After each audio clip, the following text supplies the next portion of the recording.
Ассалаумағалейкум достар, қалайсыздар? Бүгін біз Жеті өгіз деген жердеміз.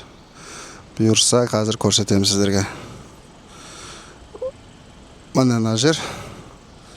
Қалай, сіздерге тек көзбен келіп көру керек бұны. Бұны айтып жеткізе алмаймыз, камерада жеткізе алмайды бұны. Достар, біз Қырғызстанның Ыстықкөлдің оңтүстік жағалауында орналасқан Қаракөл қаласының маңындағы Жеті өгіз деген шатқалға келдік. Байқасаңыздар, мынау шатқал жеті өгізге ұқсас, аңыздарға сенсек. Бірақ біздің санауымыз бойынша жетіден де көп секілді. Бірақ енді халықтың арасында Жеті өгіз деген атауға ие болған. Камера бар сұлулықты бере алмайтын анық, бұны көзбен көруге тиіссіздер. Келіңіздер, көріңіздер, өте әдемі, қызыл, тастың өзі осындай қып-қызыл, топырағы да осындай қызыл. Өмірімде алғаш рет қызыл топырақты көріп жатырмын. Климаты ерекше екен. Жеті өгіздің маңындағы бір кішігірім шың дейміз ба, биік дейміз ба, осындай жерге шықтық. Міне.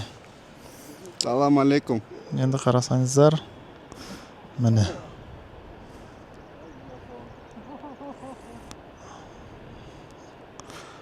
Мынау бізде Жеті өгіз. Мына жерде бірлер суретке түсіп жатыр. Міне, видеограф, оператор, фотограф. Мынау темекі де өліп баратыр. Менің емес. Міне Жеті өгіздің фонында.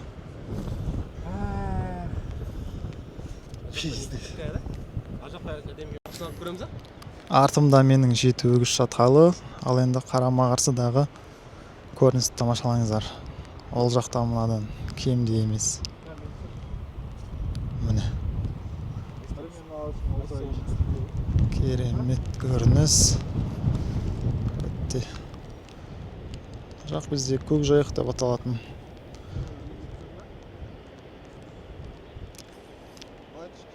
Жер.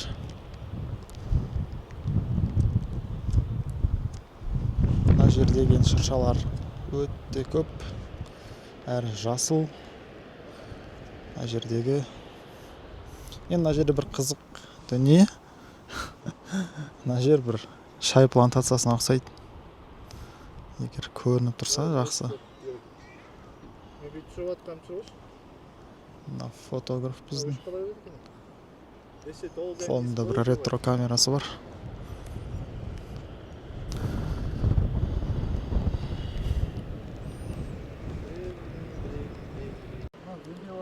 Біз қазір мына шатқалды көріп тұрсаңыздар, осы жерге барамыз. Міне.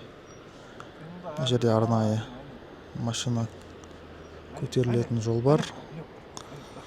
Қазір ол жақтың да көрінісін сіздерге көрсететін боламын.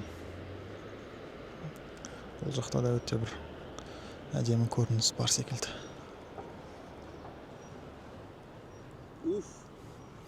Алар суретке түсіп өліп жатыр енді. Шатқалдан түсіп бара жатырмыз.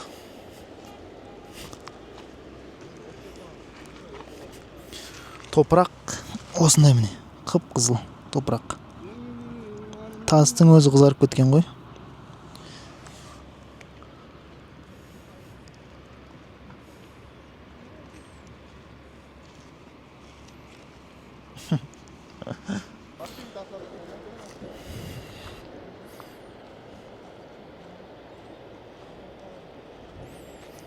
Сіздерге қазір осы кішігірім ауылдың тұрғындарының шаруашылығын көрсетем.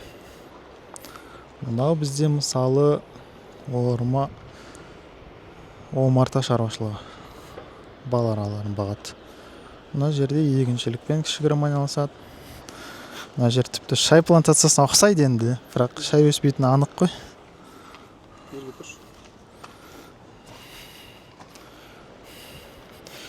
Жігіт мен фотоға түсірем дейді.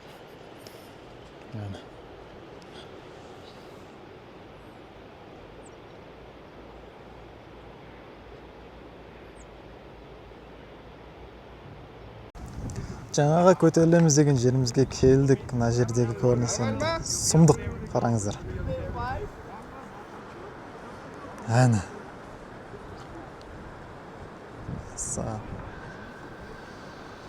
Бүкіл шетелдік туристердің бәрі осында. Мына жақта жігіттер суретке түсіп жатыр. Мынау біздің оператор. Боқтамандар, влог түсіріп жатырмын. Мына жердегі енді көрініс өте керемет екен. Сұлулықтың шегі жоқ. Сендерге мына жердегі өзенді де көрсетіп қойын. Сылдырлап ағып жатқан өзенді.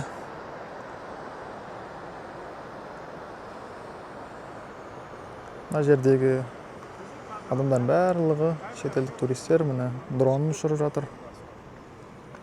Тағысын тағы. Ассалаумағалейкум. Қалайсыздар? Досымыздан сұхбат жеті өгіздің басынан. Қалай сізге? Олар енді өзіңізден бір ауыз сөз айтып жіберсеңіз. Бұл жер бұл жер дегеннен бастап бары қарай тың кететін бар ғой. Соны қойып қоясың. Оқытып отқан сияқты ше. Енді айта алмаймын мен.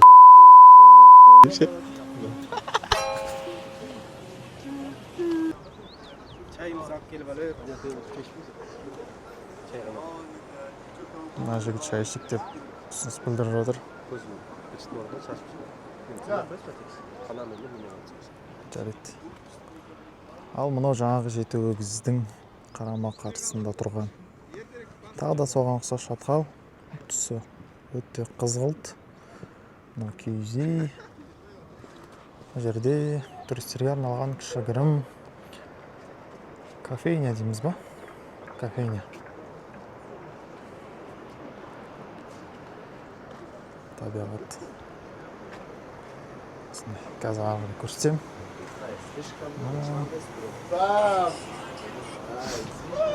Zeven van de boerertjes hier. Туристердің барлығы арнайы отырып, осы жерден кофесін ішіп, мына көріністен рахат алып, өмірге мәз болып, осы өмірге келгеніне қуанады. Det var det. Жеті жасам нақ. Öyle ama ne koyuyor? Çin'de var. Anne. Çıktı siz yani. Нұшық сияқты біледі, ағылшынша болғанда біз сөйлесіп кеткен. Түсіріп отырмын болар, түсіріп тұрмын. Міне. Еуропадан келген шамамен туристер. Осылай күшті фотолар жасап жатыр. Біз де олардан қалыспаймыз, біз де түсіріп тұрдық ондай нәрселерді. Әрине қалжың бәрі. Міне оның дроны. Күшті камера, күшті кадрлар жасап отыр меніңше.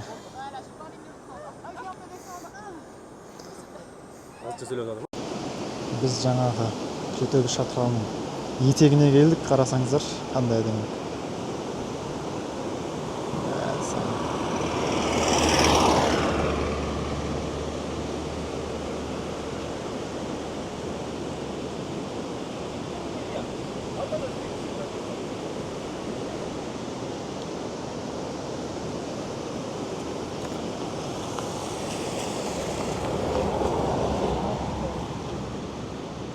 Көлік.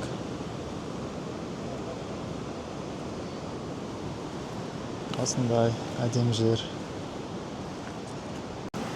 Сізге жаңа осы өңірдің жергілікті тұрғыны бір керемет кеңесін берді. Ол мынау шатқалдың арасына кіріңіздер деп жаяу. Сол жақта өте керемет көріністер бар деп айтты. Сөзіне сенсек, жақсы болу керек, қазір оны өз көзімізбен тексеріп көретін боламыз. Күтіңіздер.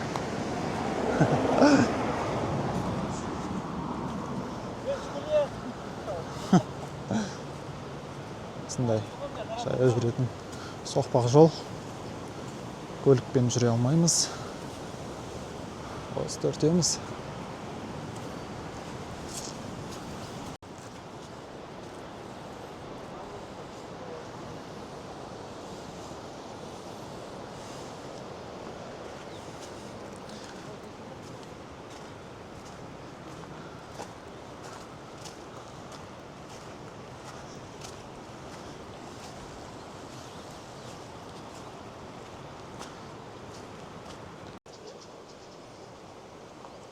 вроде сен бе? Қызыл. Или сен бір жердің бас жерінде? Жоқ. Міне. Мынау тасқа ұқсайды, бірақ ұстасаңыз осылай опырылады. Топыраққа келетін ұқсайды, қатып қалған топыраққа. Қызық. Міне. Қып-қызыл топырақ. Бағанан бері айтып келе жатқанымыз. Ақыры түбіне де келдік. Мынау шатқалдың, жартастың. Осындай жол. Сәл қиындау. Оппа! Не, жігіттер. Суретке түсіп. Біреу маймыл сақты өрмелеп жатыр енді. Білмеймін.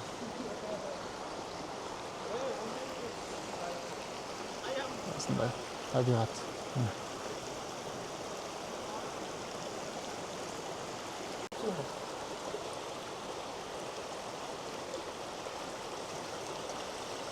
Мен жігітің тыңдамай жатырмын.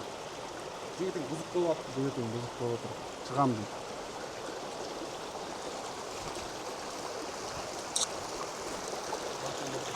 Судың сыңғырын тыңдаңыздар. Қазір. Одан да жақынырақ жерге.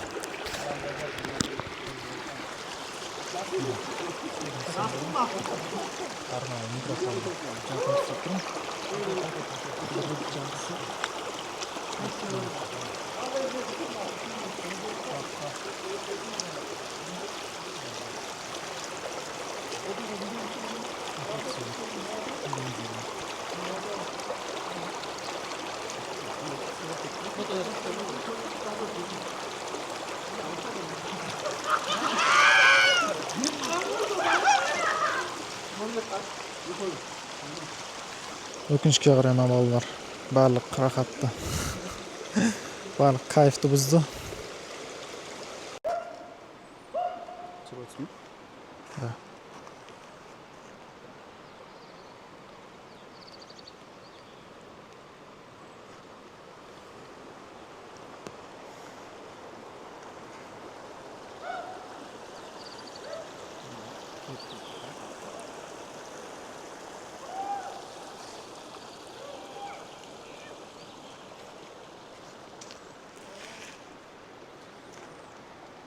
Сәлем достар.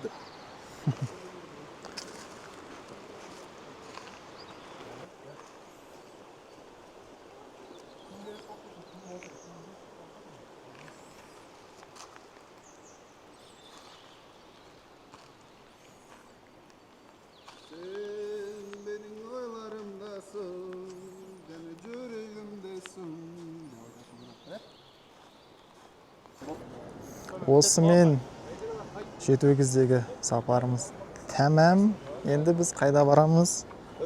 Қаракөл немесе Қарақол. Білмеймін қалай дұрыс болатын. Қырғызша.